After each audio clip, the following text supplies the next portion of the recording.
All right. Hi, welcome to, we've been rolling through these episodes. We're on episode 4 today. And our topic today is really, let's talk about how yoga has impacted our life, but how it's also, it's not meant to be a perfect life. And so I think I hear quite often that, oh, you must be really calm. Like as a yoga teacher, you must have it all together. You must be really, super calm. And perhaps, yes, I'm sure I'm calmer than if I didn't have yoga. Mm-hmm.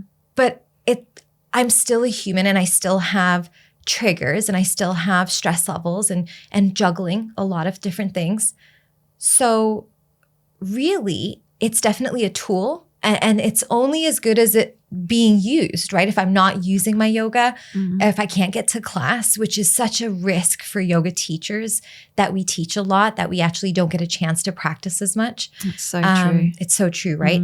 So I really want to expand on this more, and so tell me what your experience has been when it comes to what do your friends, what do your friends think of you as a yoga teacher? And what are the thoughts around it? I would like to know what they actually thought, to be fair. I would like to think that people do think that I'm quite calm. I'm quite collected.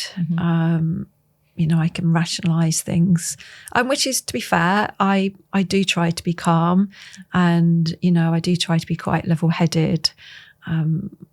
I like to think my voice is quite calm. But then, flip side being that I can't be that all the time, or maybe I can, but I am not all the time. And I would say that's normal.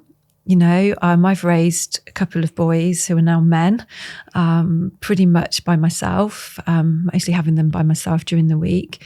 And as much as I'd like to be like that bargaining, that reasoning, but no. Yeah, I raise my voice, and then when I blow, I blow. But it's kind of having that realization, I think, with yoga that is what I'm doing.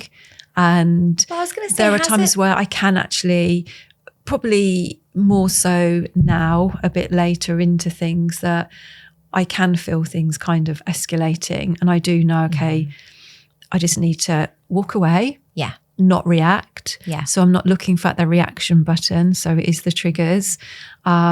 Take myself off and breathe. I think that that's a big thing, because I think that there is, again, a misconception that yoga teachers, perhaps they have it together, or, that they must be really calm, or that if you do yoga, it's going to fix your life. And it absolutely has a capacity to, from what I could have been without yoga to what I am with yoga.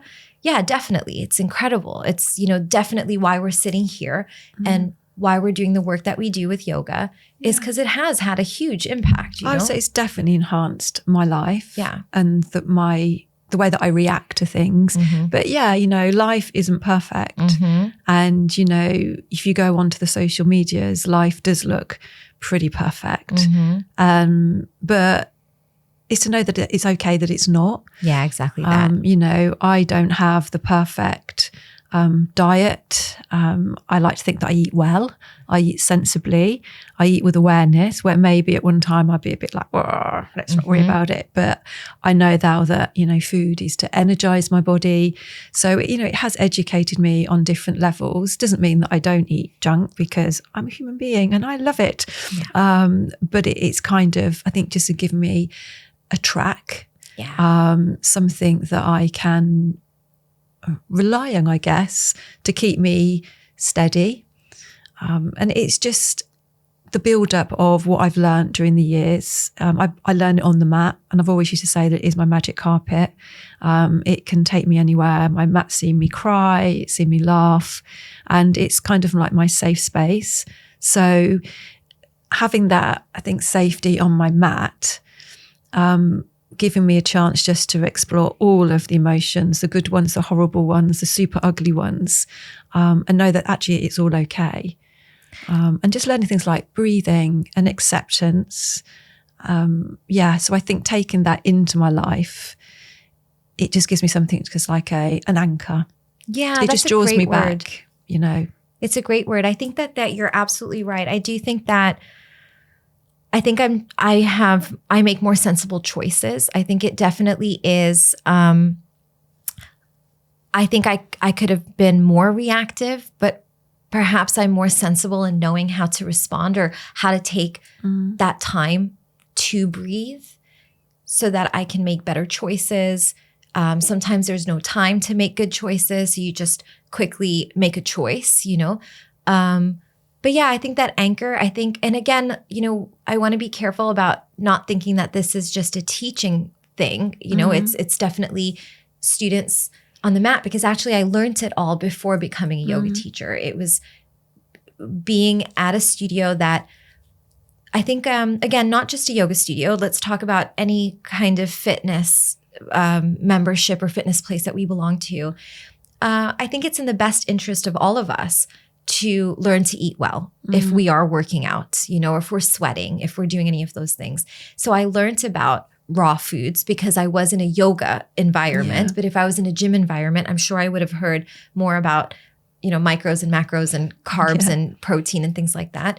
But just because I was specifically in the yoga world, I learned more about the nuts and berry diet or the Mediterranean diet or the whole foods diet or the raw foods diet. I was exposed to a lot more of that stuff. But again, it doesn't matter as long as I think if you're a part of something that helps you feel well, like moving better, eating better, it's a great thing.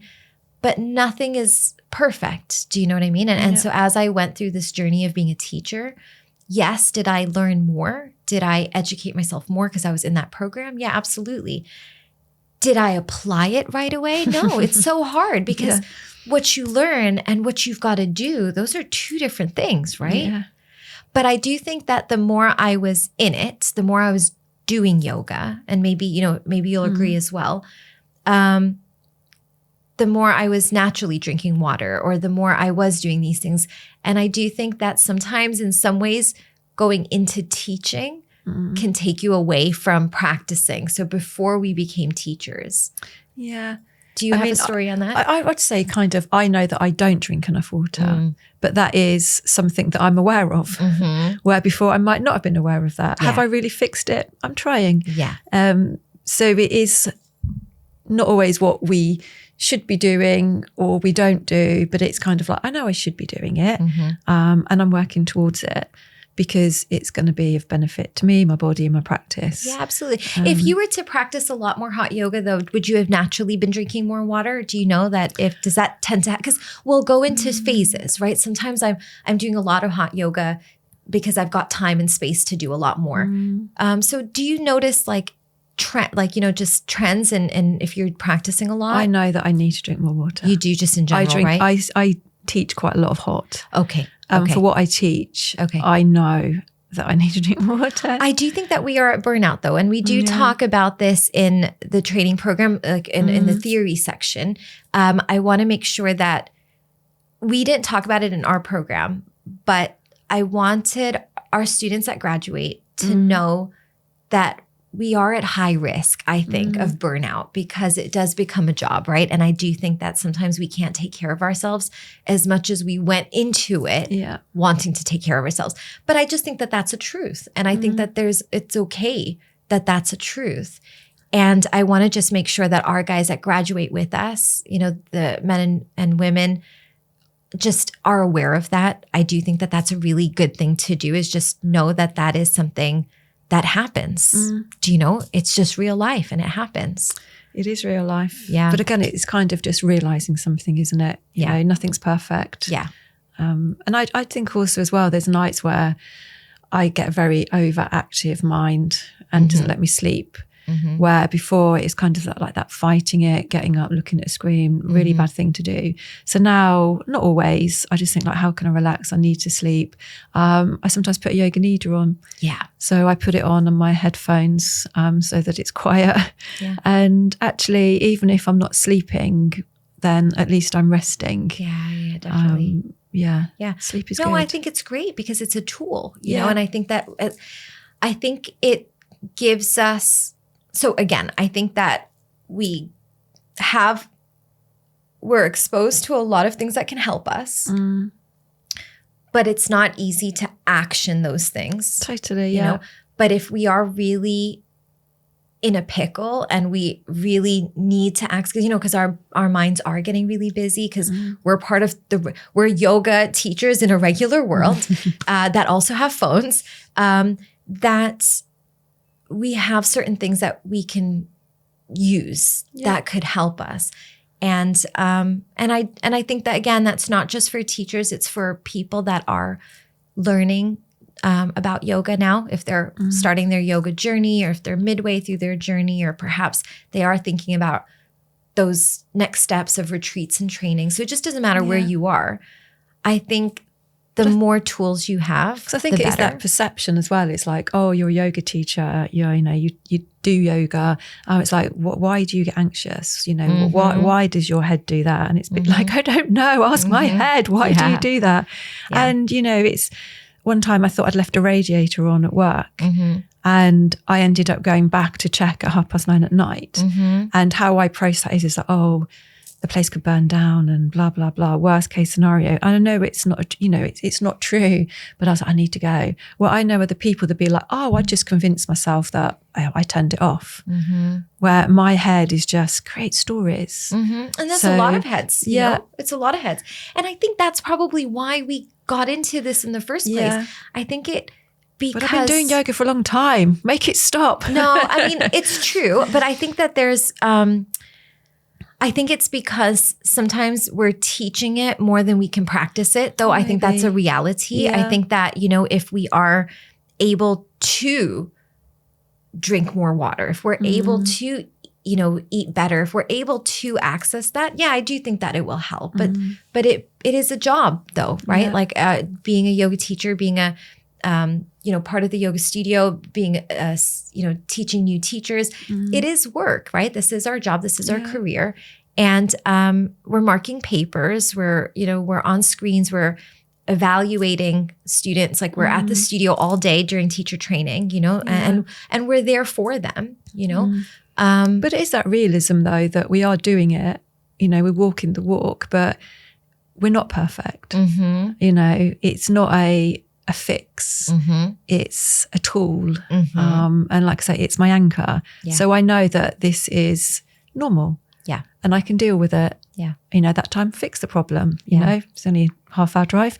That's fine. But it's fine. If not, I can then just think like, okay, just go and breathe for a little while. And you'll feel better. And I do.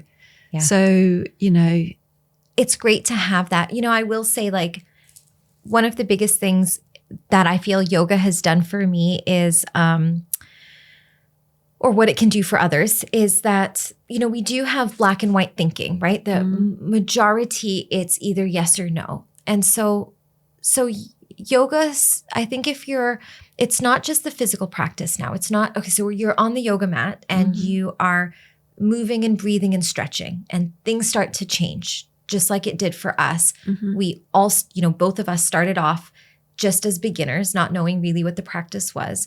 And something changes while we're on the mat. And it could be the moving, the breathing, the stretching, or the combination of all of this.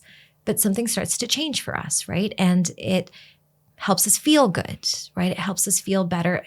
It's a place where we start to belong, right? A community that we start to belong in. And I think one of the biggest things is that it helped me.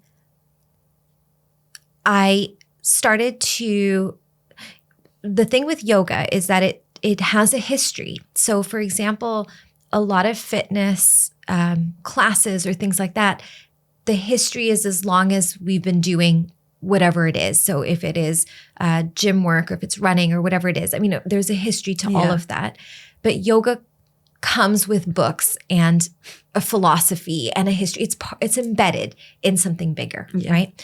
So what it did was it helped grow the gray thinking. Now that is hard because it's unclear. Black and white is a lot clearer, right? But what I do think that it does, and I've got a point, so I'm going to come back around, is that the gray gives you a chance to see other people and why they do what they do. So for example, I just feel like the meditation, the reflection, the yoga, the stretching, the quietness, the stillness, it expands your mind. And they do say that in science that it really does. So we've got this downstairs brain full of like emotions, and it's more the mammalian, reptilian brain down here. And we've got the human brain up here. And this is the language, and this is the problem solving. And so the more we meditate, or the more we're quiet, and the more we have that yoga practice and that breathing, the more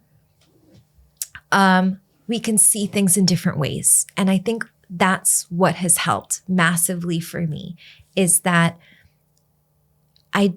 things are not as personal anymore. I think that I feel like I understand that everyone has their own thoughts and their own behaviors and their own shade of sunglasses that they wear. Yeah. And I think that that's been a huge lifestyle change for me that yoga has brought about, because yoga, not because I've studied it and not because I've done raw foods and now I eat raw foods and those types of things, but because just that quietness on the mat that I was going through, or that people go through when they're on that mat, it just allowed, that was a huge impact for me, is that I just understood that things were not personal, and just everyone's got their own backpack and they've got their own things. Yeah, I think that's really, quite valid. And I totally get where you're coming from.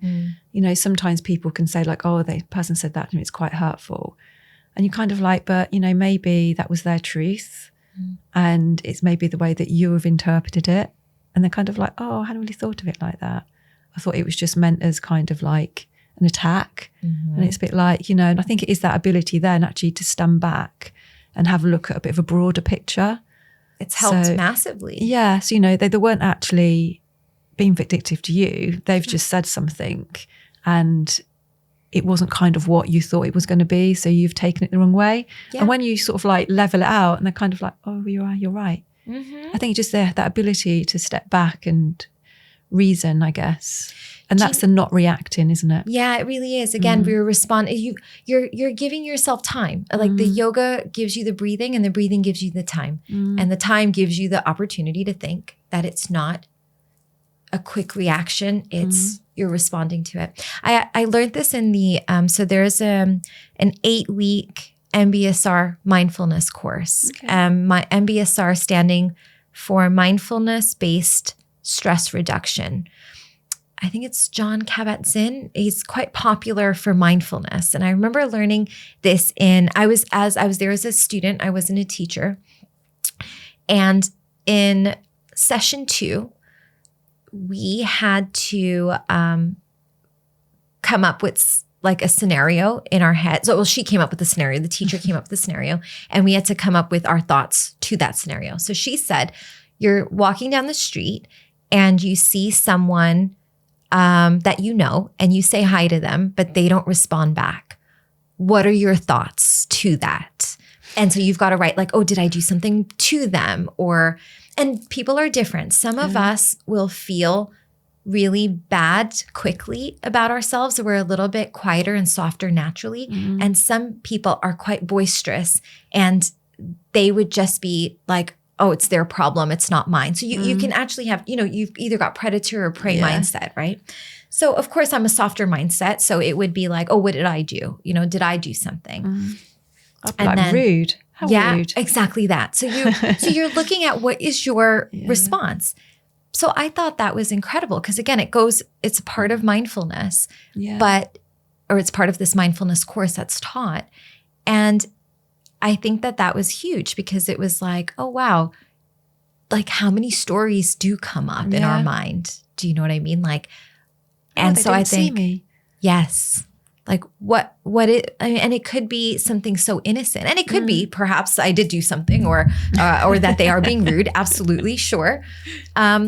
Or it could just be that they didn't see that person saying hi. So I just thought it was really, that was a light bulb moment for me when I was, a student going to the yoga studio, taking mindfulness workshops, and, doing stuff, more than just classes. I was doing like more workshops and events in the yoga world. And yeah, I just thought that was a big thing. And I just think that that's what yoga has definitely helped me with. I really think that it's just opened up my mind to see things in different ways. I don't think it's just black and white anymore. I like black and white though.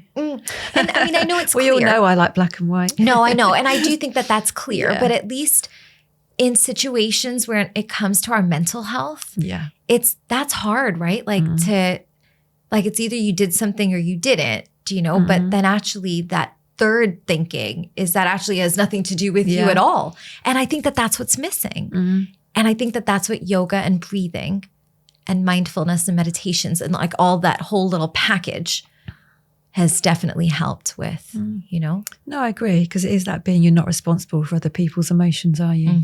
As long as you're not doing anything like mean or untruth. But yeah, I'm not responsible for anybody else's emotions. And otherwise then it's the way that I perceive it, isn't it? But yeah. Yeah. And I think that's, so that's just definitely been the biggest takeaway or the biggest impact.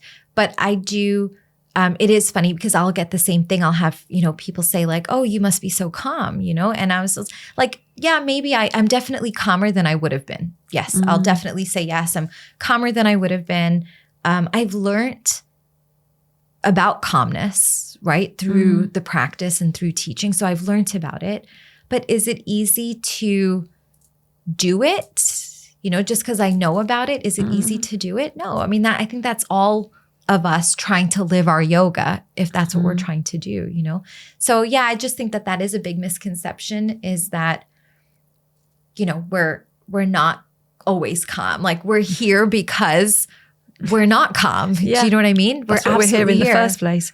And I think calmness at some point actually does cross over with patience, because I've noticed, it's my patience can get pressed, and then that's when I'm not calm anymore. Yeah. So it is kind of like not flipping that button, isn't it? Yeah. And being pushed. And yin yoga or restorative yoga, well, restorative is a little bit easier. So restorative, just to explain it more for the audience, is that you are more in like sleeping position. So that's a little bit easier because you're on the floor more with props. It's a little bit more comfortable, right? Yeah. But yin yoga, the stretch yoga, is not comfortable, right? It's very uncomfortable. That does need patience. And that needs patience. Yes. And so that's where I was learning my patience. I wasn't learning it anywhere else, but in a stretch class where I'm there for 5 minutes in a stretch and I can see like I'm getting bored or I'm getting restless or, whatever the monkey mind will do. And you're uncomfortable. And you're uncomfortable. And you're meant to be uncomfortable. Exactly that. Exactly that.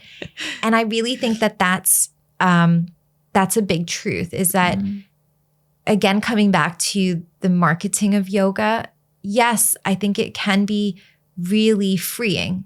I think it can be really calming. I think it could be all of those things that you see. It could be pretzel shapes. It could be that body has so much freedom to move into that pretzel shape, or that they're feeling that calm to meditate when the sun is coming up. Yes, absolutely. I think you can do all of that.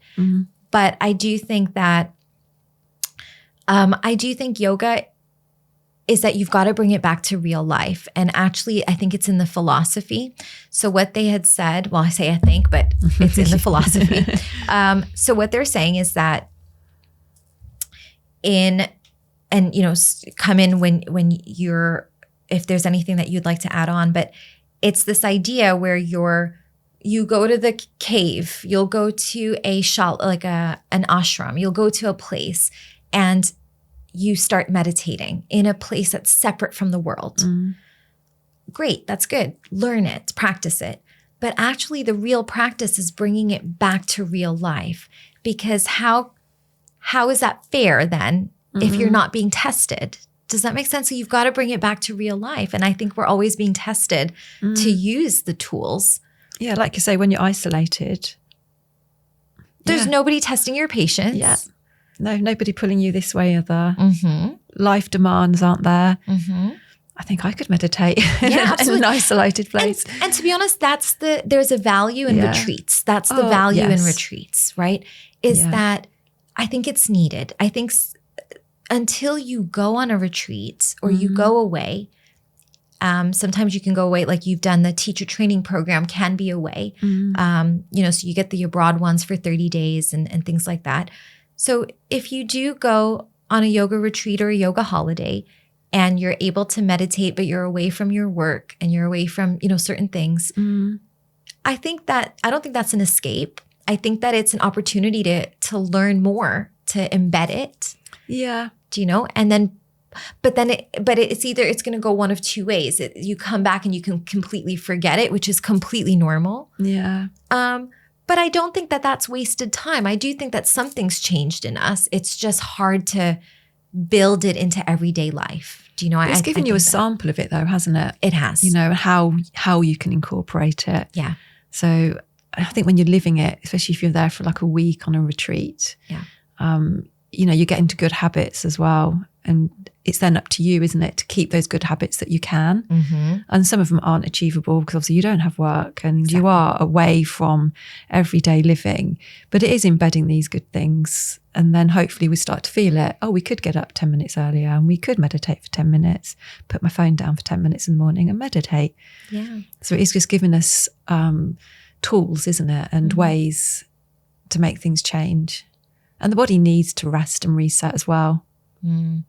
I really think that any one of us from the beginning of yoga perhaps not even started a yoga journey to a beginner, student, intermediate, and beyond, teachers, etc. I think all of us would be different without the yoga. Do you know what I mean? A beginner student without those chances now to learn how to breathe.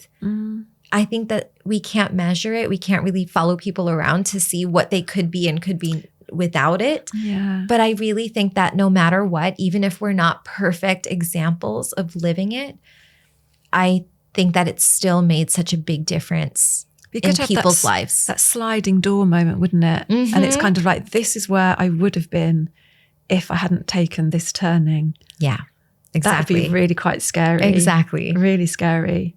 Interesting. Yeah. Yeah. So I can definitely say wholeheartedly, for a lot of people that I know, myself included, what I would have been without yoga is different. I also have a friend group that same stage of life. So we're the same ages and, children, etc. So same demands, so same phase. And I've got some of us that are into yoga and some of us that are not. And I think just amongst our discussions, we talk about different kinds of pain that they'll experience that if I had experienced it, yoga has helped me reduce it. So a good example is post-birth. Post-birth, that's a good example where there's diastasis recti, like you get the separation of your abdomen and you've got these rehabilitation things that you've got to go through, right? And so it's either you're a busy mom and you're unaware that these things are happening to you, or you're a busy mom and you're doing yoga and you're having those chances to do things that help your muscles get better. Now, of course, not any yoga practice is good for diastasis recti, but in particular, the friends that I've had babies that were doing yoga, it was an easy in to go into post mom and baby classes and learn about it because they were already in the yoga environment. Yeah. So if they were practicing before babies and then they got pregnant and they did prenatal yoga and then they did postnatal, they had better chances of being able to help their bodies. So I do think that it does make a big difference, but that's just one example. What about you? It's kind of even at, now that I'm getting older and, I see people hitting kind of like menopause age and, the aches and the pains and things like that. And to be fair, I think I've got off relatively well. Great. I think that is by movement And also I think it's appreciating as well that my body now needs probably different things to what it did when it was younger. But it's having that awareness of my practice to realise like, actually, I just need to stretch today. Or I know my cortisol levels are getting up here and actually I just need to take a relaxing class. Yeah. And I'm realising that my body is actually kind of telling me this. Listening to body feedback is a big thing. Because I feel that I am quite connected to my body, where people who maybe haven't experienced the yoga are not so connected. There's that disconnect and, they're doing the same thing. It's, I've got aches and I've got pains. These are normal. Yeah. And it's kind of realising that, but what can I do to help them? Yeah. I think that's huge. I know that when so joints can get really soft both with menopause and post-baby as well, so hormone, but in general with age, wear and tear, things like that. And so I remember feel like, again, that body feedback. So I could see that there was softness in that joint and I knew to lay off of it. And because I could feel it, like that connection to your body. So I think perhaps without realizing it, I might have prevented worse things happening to my body by listening right away to the niggle rather than ignoring the niggle. Yeah. Does that make sense? Yeah. And also I think it's a case of like, I know my body wasn't feeling as it was, where some people like, it sounds bizarre, but they don't know that. I'm kind of like, my body feels like it's made a shift. It's not quite there. And, kind of addressing it rather than just going, oh no, it's okay. And just kind of going down that slope of like, I'm just getting old, keeping moving. Yeah. And sometimes it is what it is. Like it's not meant to be something that keeps us young forever, right? Like ultimately, but does it enhance the quality of our life? I think, absolutely. In different stages and ages, it's got the capacity to, because again, there's so many different components to yoga. It's so three-dimensional, right? If it's not the physical, mental, emotional connection, it's the different styles of classes. Yeah. Do you know what I mean? Like if it's not a power class, it's a rest. There's so many different parts of yoga, which can be confusing. Yeah. Again, it's not black and white. It's either this class or not. There are so many varieties of yoga. So I know that can be confusing. It's hard to find the right style. We'll go on and on about yoga. Someone will be listening and saying, I've tried it. I don't get what, these people are saying. But again, that is just the physical practice as well, isn't it? Because there's a lot more to it, which I think is what we've found as we've come further into our years, kind of being yogi. And mine was definitely the physical, as we've said before. But now I've got into it. I think it is the way that I think I take care of myself better. I like to think about the way that I treat others better. So, it is kind of working towards kind of the 8 limbs again. Yeah. So like building those foundations up. Yeah. So it is that connection to my body and going like, it's not feeling right. And rather than just going, oh, okay. But it's like, my body should feel good. So what can I do to get it back? I think that's a big thing because I guess coming back to the punishment again, right? Like body punishment. Sometimes if you are into like really strenuous activity and that's really what drives you. Yeah. It's whatever stage in life, we've got all these different hormones pumping through as well. So there's an awful lot going on. The physical body is here, but internally it's always busy, isn't it? Digestive system working, heart beating, hormones everywhere. And I think with the yoga, it's, it's that fluctuation hormones, and we can accept that this is happening and be quite calm about it. Yeah, that's so true. And it's a passing thing, Yeah. We might have these rages. You might not have had rages, hormone rages. But, it's past. It'll pass. And that's okay. Do you know what, though, actually, even, if we're talking about women's health just specifically, it can start as early as preteens, though. Do you know, like some people can have actually quite difficult cycles and they can, or perhaps no cycle as well. So, we do talk about this for later years, but actually it could be, our health is our health. And actually we could be struggling a lot with digestive health. Yeah. We could be struggling with, sometimes in a situation that happened when we were young. So for example, if we had a lot of colds or ear infections or, all of us have some kind of health blueprint, I think that's with us, But again, I guess definitely it is this awareness or being proactive with our health. Me being proactive with my health, that's not just physical exercise. It is that rest and digest. It is knowing that, so this is what I'll do. Like if there's a movie on and it's like an action movie, like I'll know that it's not good for me to eat while I'm watching an action movie because you're so stimulated, right? And actually your body can't rest and digest the food. Now, that doesn't mean that, people don't do that. You go to a movie or eating popcorn, but I just know certain little things that I can do to help myself feel like I'm eating. It's not just I'm eating well, but my body knows what to do with it. Like, how do I process that food so I'm not feeling bloated or I'm not feeling. So again, does that mean 100%? No, not at all. But I do think that you learn so much about an overactive mind or an overactive digestion or overactive hormones. Maybe not in a medical way, of course, but definitely in a feeling, like sensation. I can see that I'm overactive at the moment or my stomach doesn't feel good at the moment. So I need to slow it down, or I need to, whatever it is, I need to take myself out of the rat race of the treadmill and just get myself off of this for a while.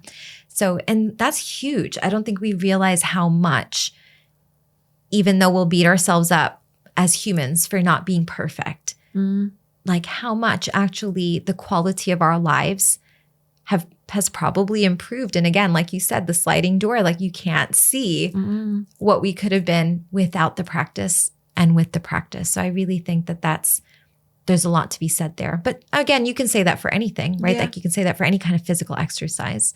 Yeah.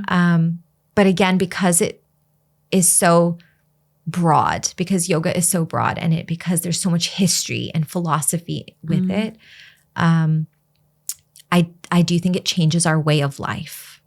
Does that make sense? Yeah. It's like a way, the way of living. Yeah. The thinking. It's not just physically active, but it's the way that we're thinking, So, so thank you for joining this podcast again. I am looking forward to exploring more beyond the mat because I think we're definitely taking it off of the yoga mat, right? We're taking it out of that physical practice and shedding light on different things, that the yoga practice is.